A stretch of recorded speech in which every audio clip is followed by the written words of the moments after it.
2007ஆம் ஆண்டு செப்டம்பர் மாதம் 13ஆம் நாள்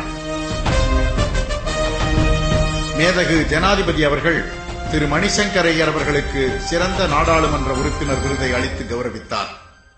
ஜனநாயகத்துக்கு ஒரு அரசியல் தலைவர் செய்துள்ள தொண்டுகளை பாராட்டும் சரித்திரபூர்வமான விழா அது.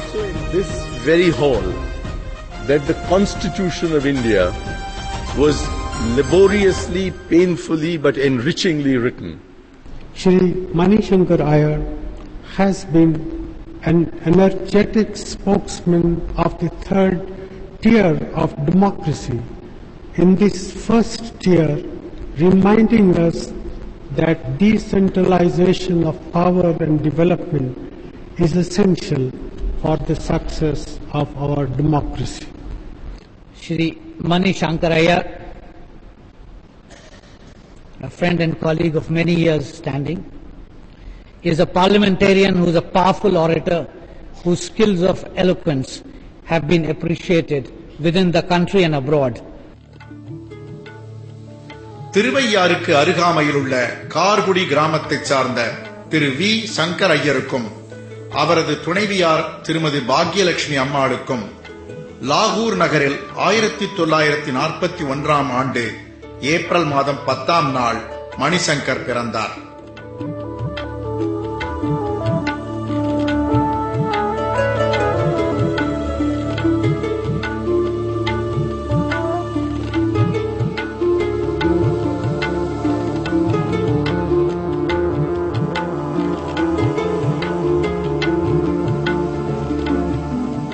டேராடூனில் உள்ள பிரசித்தி பெற்ற டூன் பள்ளியில் படித்துவிட்டு டெல்லியில் சென்ட் ஸ்டீபன்ஸ் காலேஜில் பொருளாதாரத் துறையில் ஆனர்ஸ் பட்டம் பெற்றபோது பல்கலைக்கழகத்திலேயே முதல் மதிப்பெண் பெற்றார் மணிசங்கர். பிறகு இங்கிலாந்தில் உள்ள கேம்பிரிட்ஜ் பல்கலைக்கழகத்தில் MA பட்டம் பெற்றார். அவரது பொதுநல சேவையும் தலைமை ஏற்கும் ஆற்றலும் அன்றே வெளிப்படத் தொடங்கியது. கேம்பிரிட்ஜ் பல்கலைக்கழக மாணவர் சங்கத்துக்கு 1963இல் தலைவரானார். அதே சமயம் இந்திய அயல்நாட்டு துறையில் வேலைக்கு சேரும் தேர்விலும் அதிக மதிப்பெண்களுடன் வெற்றி பெற்றார்.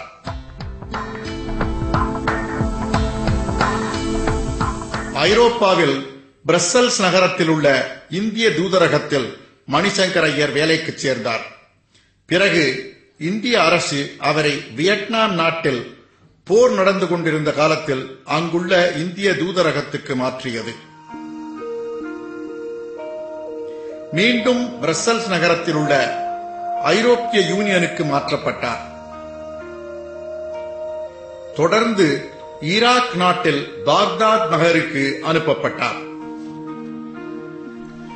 அப்போது பாகிஸ்தானில் உள்ள கராச்சி நகரில் முதலாக இந்திய கான்சுலேட் எனும் துணை தூதரகம் நிறுவப்பட்டது. அதற்கு பாரதத்தின் முதல் கான்சல் ஜெனரலாக மணிசங்கர் ஐயர் பொறுப்பேற்றார். மிக நெருக்கடியான காலத்தில் இந்தியா பாகிஸ்தான் உறவு வளர அவர் உழைத்தார் என்று இந்திய அரசும் பாகிஸ்தான் மக்களும் போற்றினர்.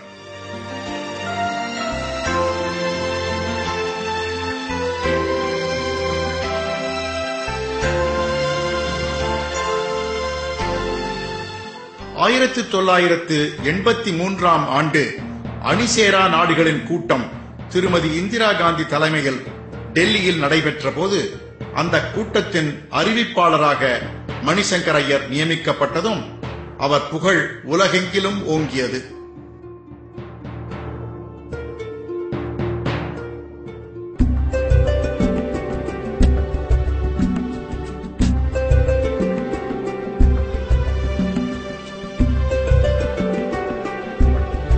திரு ராஜீவ் காந்தி பிரதமரானதும் தன் அந்தரங்க வழக்கரமாய் திரு மணிசங்கர் ஐயரை பிரதமர் அலுவலகத்தில் நியமித்தார்.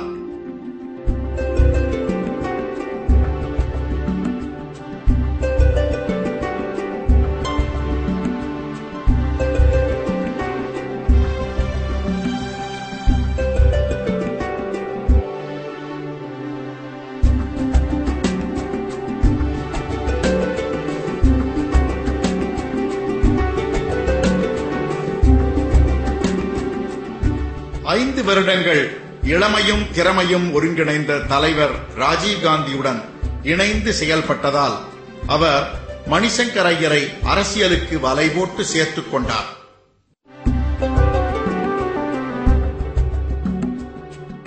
இருபத்தி 6 வருடங்கள் வெளிநாட்டுத் துறையில் பணிபுரிந்த ஐயர் 1989ஆம் ஆண்டு தான் அரசு பதவியை ராஜினாமா செய்துவிட்டு 1991ஆம் ஆண்டு தன் தாய் தந்தையரின் ஊரான மயிலாடுதுறை தொகுதியின் பாராளுமன்ற உறுப்பினராக போட்டியிட்டார்.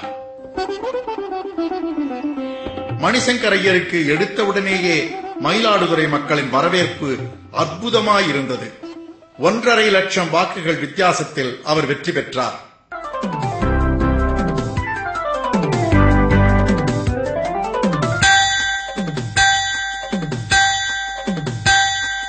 மயிலாடுதுறையில் ஒரு மணியோசை கேட்டது.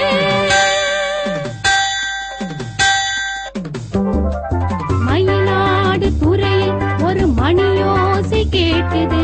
அயல் நாட்டு துறையில் ஒலித்த மாமணியது. மயிலாடுதுறையில் ஒரு மணியோசை கேட்டது. அயல் நாட்டு துறையில் ஒலித்த மாமணியது. மயிலாடுதுறையில் ஒரு மணியோசை கேட்டது.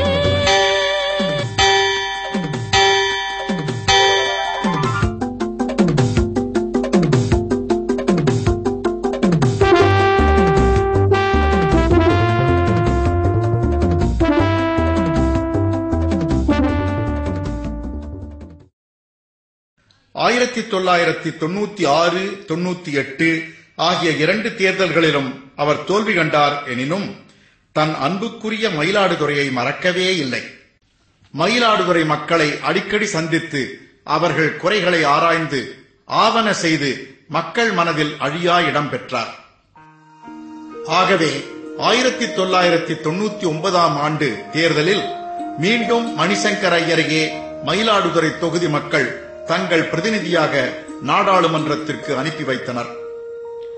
2004 தேர்தலில் சுமார் 2 லட்சம் வாக்குகள் வித்தியாசத்தில் அவர் மீண்டும் வெற்றி பெற்றது வியப்பே இல்லை.